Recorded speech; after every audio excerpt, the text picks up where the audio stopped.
असंग जन्म तन मरत्या होगे जीवित क्यों न मरे रे, द्वादश मध्य में अलमठ बोरे बहुर न दे धरे रे।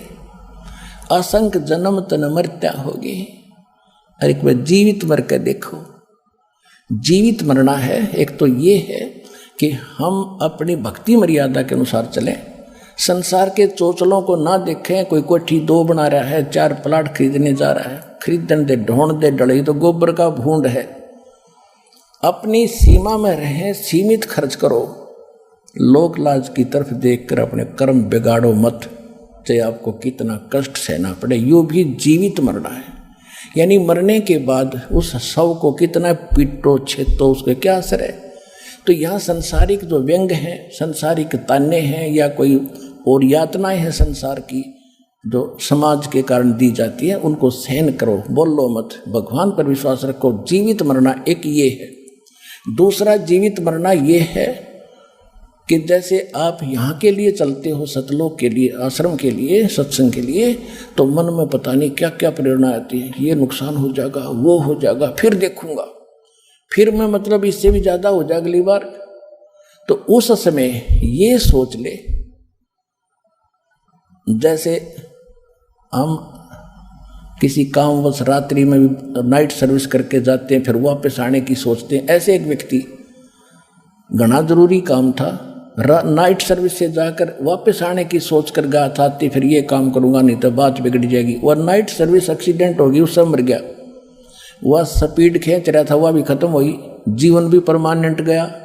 और वो काम जितना अनिवार्य था, जिसको वापस आकर रात को ही आप वापस आकर के संभालना था, वो पड़ा का पड़ा रह गया। तो जब आप यहाँ से वहाँ से चलो और ये मन बकवाद घटे, उस समय नो सोच ले मेरी मृत्यु हो जाए अब, तो फिर इसने कौन करेगा। जब तक आपकी बुद्धि यहाँ नहीं सेट होगी, आप सतलोक बस आश्रम बरवाला में नहीं आ सकते। काल ने इतनी बाधाएं बना रखी। और फिर आप देखियो, आप इसके नाम चल पड़ो। कहते मात पिता सुत स्त्री आलस बंधु काने, संत मिलन को जब चले ये अटकावे आने। इनका अटकाया अटके नहीं और संत दर्श को जावे, कहे कबीर सो संत है भी आवागमन नसावे। ते मात पिता सुत स्त्री, छोटे बच्चों को माँ बाप बाधा करते जिनको ये ज्ञान नहीं। और किसी भक्त के को ये लगन लगी तो उसकी पत्नी को ज्ञान नहीं, वो पत्नी बाधा बनती है। किसी की पत्नी को ज्ञान हो गया तो पति दुश्मन बन बैठ जाए, लाठी लेकर बैठ जाएगा, नहीं जाएगी, वहां नहीं जान दूंगा। फिर आलस आलस, फिर देखेंगे इबकत, फिर देखेंगे गर्मी ज़्यादा है, सर्दी ज़्यादा है, ये बहाना और आलस। और बंधु कान लोक लाज, ये लोग क्या कहेंगे, तीसरे दिन सत्संग में जाता है, क्या कहेंगे पता ये क्या कर रहा है, ये तो ये क्रिया भी नहीं करता, ये भी नहीं करता, बता क्या कहेंगे। कहते नहीं, लोक लाज के कारण यो जीव गया बिगो, और जब यो कुल के कर लेगा तो 4 पाया का हो।